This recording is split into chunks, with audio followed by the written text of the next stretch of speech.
Hi, and welcome to Teaching Tip Tuesday, brought to you by the Center for Inclusive Teaching and Learning at UWSP. Last week, I discussed Chickering's 7-vector model for student development and some of the implications of student development for teaching. This week, I'd like to focus in on developing competence. As discussed last week, part of this is developing intellectual competence. Gaining intellectual competence is more than just students learning new things. It's related to brain development and how students process and understand information. Teaching students effectively requires that we have some understanding of this aspect of student development. In this week's installment of Teaching Tip Tuesday, I'll be using Perry's 1968 model of intellectual and ethical development during the college years to frame teaching practices that will help you to provide developmentally appropriate learning experiences to your students. In Perry's model, intellectual development of college students progresses through a series of stages: duality, multiplicity, relativism, and commitment.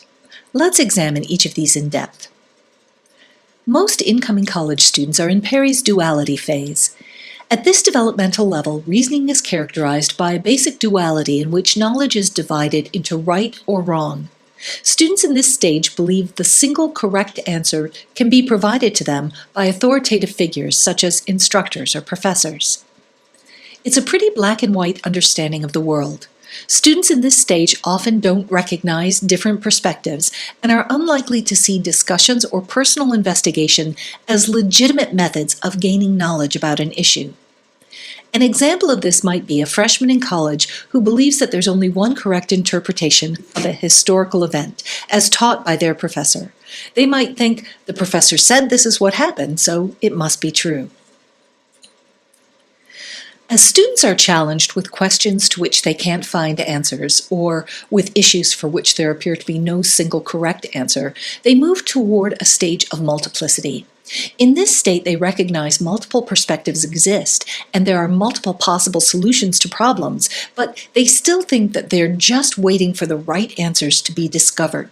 Students in this stage are more open to differences of opinion, and learning becomes more related to their personal experiences, feelings, and interpretations.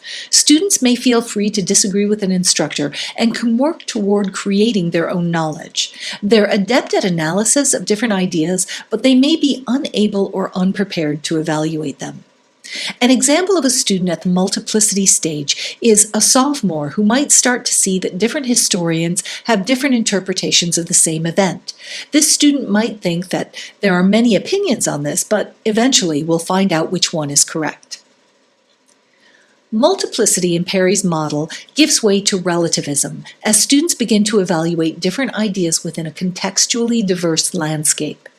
They recognize that different perspectives can be equally valuable depending on the context. Instead of looking for the right answer, students move beyond simple analysis to evaluation of opinions according to rules of evidence. In this stage, instructors become guides and facilitators and are expected to provide a good example of how to interact with content in a critical way. An example of this might be a junior student who can analyze various historical interpretations and understand that each is shaped by different contexts and biases. They might think each historian's perspective is influenced by their context, and we need to consider the evidence and the reasoning behind each interpretation. Eventually, students make informed commitments to certain values, beliefs, or perspectives while recognizing the validity of other viewpoints. This is Perry's final developmental state, commitment. In this state, students commit to a theory or system of knowledge as a foundation to build on, refining it as they learn more. They're capable of offering nuanced and informed arguments, evidence, and/or justification for their beliefs and views. An example of this might be a senior student who is committed to a particular interpretation of a historical event based on their research and understanding, while still acknowledging that there are other interpretations that exist. They might think, based on my analysis, I believe this interpretation is the most compelling, but I respect that others may see it differently. Perry's model has implications for how we teach students. First, it's important that we provide support to multiple developmental stages. By identifying where students are in Perry stages, educators can provide appropriate challenges and support. The dualistic stage might benefit from clear guidelines and structured learning, with less self-direction.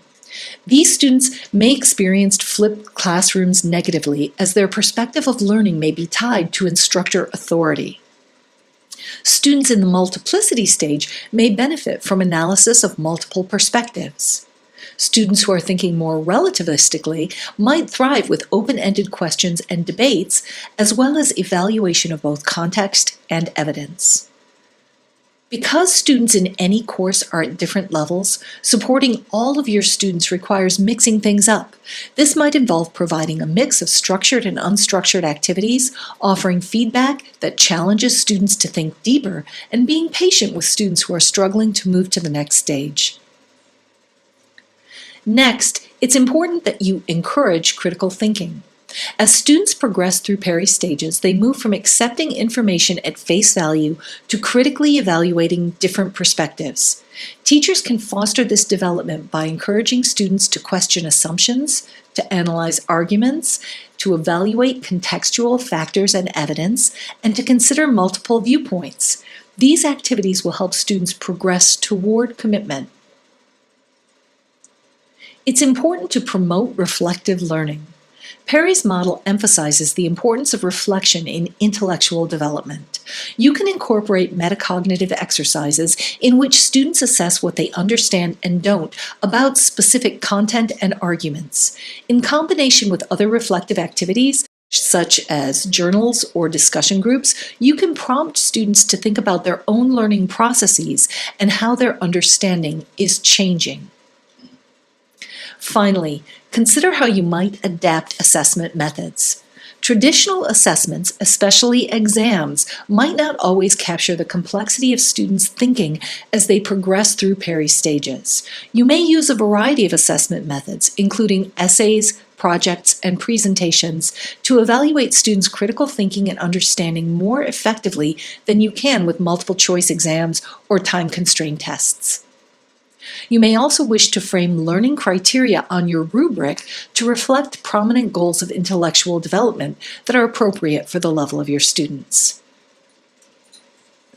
Remember, recognizing how students change intellectually during the college years can help you to structure a learning environment that provides both support and developmentally appropriate challenge to diverse students. And that's this week's teaching tip, brought to you by the Center for Inclusive Teaching and Learning at UWSP. Remember, at CITL, we offer support for course design, learning activities, assessment, and pedagogy.